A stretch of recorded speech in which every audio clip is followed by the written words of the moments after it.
I'm going to show you here how to take out a cracked screen on a computer and how to buy a replacement screen. I'm not going to show you installing the screen because I don't have it in stock at the time of this video, but we'll show you the first half. Now what I'm doing is pulling out the little rubber pieces on the screen. That's where the screws are hidden behind. That's how you get the screen out. Pull out those rubber pieces. Some of the rubber pieces may not have screws behind them, but it's best to check anyway. And this Acer has, I believe, 4 screws holding it in. So once we get those rubber pieces off, there might be a couple stingy ones here, and I just use a little tiny flathead screwdriver to pull off some of those pieces that don't really want to come off, or some of them lay flush and you can't actually get a grip on it. This one actually has more than 4. It might have 6 screws holding it in.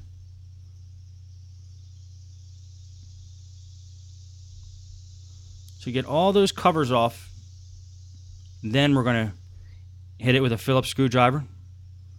And you'll see there, I pulled off all the covers, exposing those screws. And that's how we're going to get the screen out.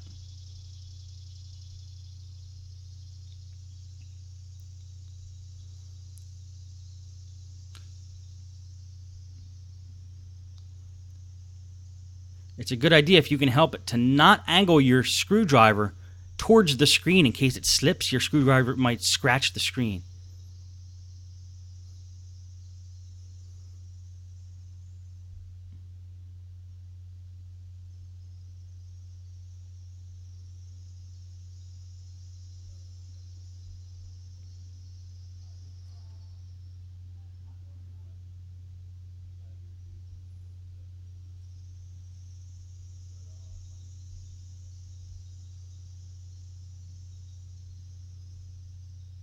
Once all the screws are out, try to find a spot where the screen bezel is going to come off easily. It might be the side, it might be a corner. And there we go, we got some action there. See if you can take your fingernail or a plastic piece and kind of bring it along the edge and pop the whole rest of the screen off.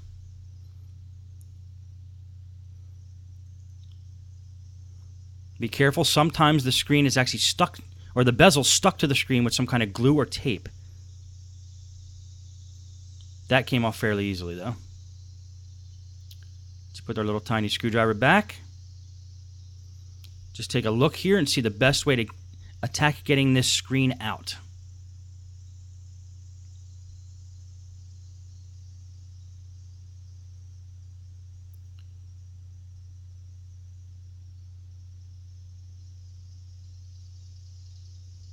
Just going to unattach the inverter cable there, so there's no power going to the screen. And the way to get a screen out, the screen is usually attached just with screws in on the side. They're screwed into the side rail. Sometimes you can't get to these screws unless you loosen the hinges up a little bit, but this computer looks like we'll be able to get to the things pretty easily. So just unattach the little tiny screws from the side rail.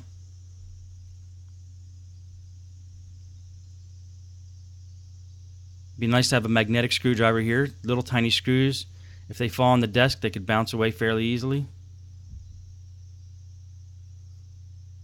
Normally there's 4 screws holding these screens in on each side, but this one only apparently has 2 on each side. It's not the greatest design because it adds too much flexibility to the screen and it could break it. And then the screen just pops right out. Now the LCD cable is still attached. We already unattached the inverter cable, so that pink and white one towards the top of the screen, which powers the bulb, we already unattached that. So if it looks like it's not going to come out that easy, we could just get the inverter out, which is what I'm unscrewing now. The screws that hold the inverter in.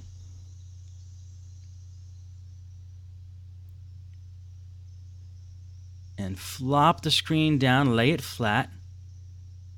If there's tape holding that LCD cable in, pull up the tape. Be very gentle. You're not supposed to put a lot of pressure on these circuit boards on the screen.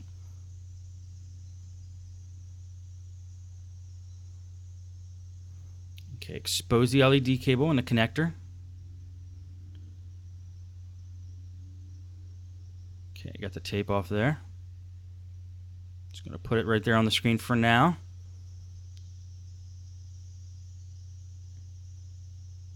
I'm going to get this tape off too, just so we have some give here on the LCD cable. We don't want to damage the LCD cable. The screen we kind of care less about right now, actually. LCD cable has like 30 or 40 little tiny wires in it. We don't want to mess up.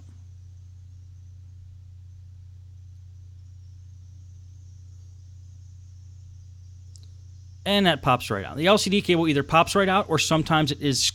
There's two little locks that you got to squeeze on the side to get it out, which I'll show you in a prior video. And we're just going to keep that LCD cable kind of out of the way for now.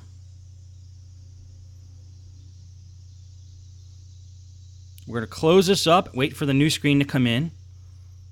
I'm going to show you how to order a replacement screen on eBay. You see it's cracked, so let's get a new screen in there.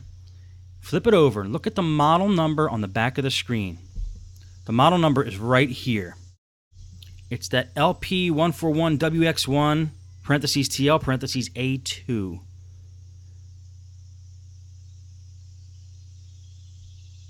Right there. Now, we hop on eBay and we type in that exact model number. LP141WX1. I type in the TL and I type in the A2. You want to get the exact screen if possible. And there are screens with that TL and A2. There's 25 screens for that. So let's look at what we got here. See if we can find a good deal. The screens look like they start at 80. Or start at 50. That's not bad. But we're going to sort them by price. See if we can find the best deal. Okay. Got a couple screens here. I'd like to buy new, so look at that new screen. That's Laptop Z Outlet. That is a company I had terrible experience with. I'm going to throw them out right now. We are not buying from them. Even though they have good prices and good feedback, they actually blackmail you into giving you positive feedback. If you give them negative feedback, they won't refund your money. Now this buyer, this is DVD Super 999. A great buyer. I've bought many screens off him. Never had a problem. He ships from Austin, Texas. $79. $10 shipping, great price, buy it now. So you do the buy it now through PayPal. You generally have to wait about 3 to 5 days for the screen to come in. And then you install it, same way we took it out.